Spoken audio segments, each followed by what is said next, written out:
Bon, dans cette vidéo, je vais vous présenter 3 animés de 3 genres différents. J'espère qu'à la fin, vous en aurez trouvé un qui vous intéressera. Aussi, pour les résumés, j'ai utilisé Wikipédia, j'ai pas juste ça à faire.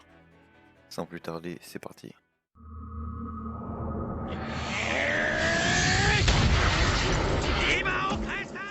Hajime no Ippo est un animé de sport qui compte 127 épisodes, un OAV et un film. Dans l'histoire, on suit Ippo Makonochi, un jeune lycéen timide de 16 ans qui se fait harceler régulièrement par des jeunes de son lycée. Mais un jour, pendant qu'il se fait victimiser par la racaille, un certain Takamura s'en aperçoit au loin pendant son jogging matinal. On apprend vite que Takamura est en fait un boxeur professionnel et va vite aider Makonochi à se débarrasser de ses agresseurs. Suite à leur rencontre, Hippo s'intéressera de plus en plus à la discipline que pratique Takamura jusqu'à en devenir un grand champion. En gros, c'est ça l'intrigue principale. Oui, le scénario du bon à rien qui devient plus fort, ça a déjà été vu, mais ici, ça se passe dans un monde réaliste. On le voit gravir les échelons petit à petit, donner le meilleur de lui-même et ne jamais abandonner. L'évolution est vraiment bien décrite, les combats sont tous entraînants et différents chacun d'entre eux. Chacun des boxeurs ont toutes des raisons pour se battre et on apprend vite l'enjeu des combats de Makonochi. Ils sont vraiment captivants, donc ils méritent d'être regardés.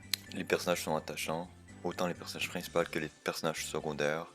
Il y a aussi de l'humour, mais c'est plus fait pour les garçons. Mais le club où est-ce que Hippo s'entraîne, il y a tout type de personnes, comme des prodiges ou d'autres qui ont de la difficulté à grimper au plus haut niveau. En tout cas pour moi, Hajime no Ippo est mon animé de sport préféré. Tous les combats sont vraiment bien faits. L'animé est très bien réalisé quand il le faut. Et les OST collent vraiment bien au style de l'animé. Si vous avez besoin de motivation, rien de mieux que de commencer Hajime no Ippo.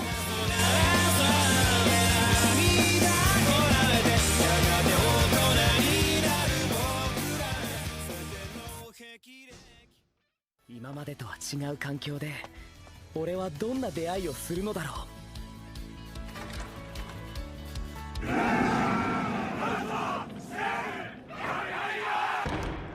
Grand Blue est un animé de comédie de 12 épisodes et d'un film. L'anime date de 2018. Dans ce dernier, on suit Kitahara Iori, un jeune adulte qui décide de déménager dans une petite ville près de la mer pour faire ses études universitaires, se faire une nouvelle vie là-bas. Il imagine rencontrer de belles filles et de bons amis. Mais dès le premier pas qu'il fait dans le magasin de plongée de son oncle, le Grand Blue, il y retrouve un groupe de gorilles alcooliques qui sont prêts à tout pour le faire intégrer dans leur club de plongée, qui consiste aussi à boire beaucoup d'alcool. Malgré lui, il s'intègre petit à petit et cherche quand même à vivre sa vie de rêve étudiante. Bon, normalement, l'humour dans les animés, ça me fait pas vraiment rire. Et ça, c'est un des rares animés qui a réussi. Mais une chance parce que c'est un animé humoristique, donc sinon ça sert un peu à rien. Cette année aussi, sans les vacances, tu peux te poser tranquillement devant ton PC, regarder 2-3 épisodes avant de te coucher, prends pas la tête, tu finis la série en une semaine. Si t'as envie de rire, fonce, cet animé est fait pour toi.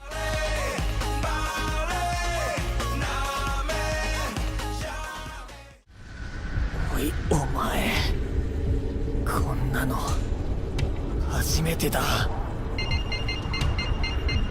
わかるかああ僕も敵 Mob Psycho 100 est un animé action surnaturelle de 2 saisons avec une totalité de 25 épisodes. L'animé date de 2016. L'histoire suit Kageyama Shigeho, aussi appelé Mob, un élève de 4ème possédant des pouvoirs psychiques. Il peut plier et soulever n'importe quel objet avec son esprit. Cependant, il s'est lentement refusé d'exercer ses capacités en public parce que sa trop grande puissance peut infliger des conséquences négatives aux humains normaux. Aujourd'hui, la seule et unique chose qu'il désire est de sortir avec une fille de son collège, Tsubomi. Avec son mentor qui ne possède aucun pouvoir, il continue de vivre paisiblement en essayant de réaliser son but. Il fait de son mieux pour améliorer ses faiblesses, il a su s'entourer des bonnes personnes en ayant les bonnes valeurs. Avec ses pouvoirs, il aurait facilement pu devenir quelqu'un de mauvais. Cette série commence vraiment rapidement et après seulement 4 épisodes, vous serez déjà à fond dedans. Tout le monde rêverait d'avoir des pouvoirs comme Mob, mais lui au contraire aimerait avoir des talents plus basiques comme dans le sport ou à l'école parce qu'il pense que c'est le seul moyen d'impressionner Tsubomi. Au final, la série nous apprend que peu importe qui tu es pas spécial, on a tous des défauts et des qualités et ça c'est beau. 君でも生きる僕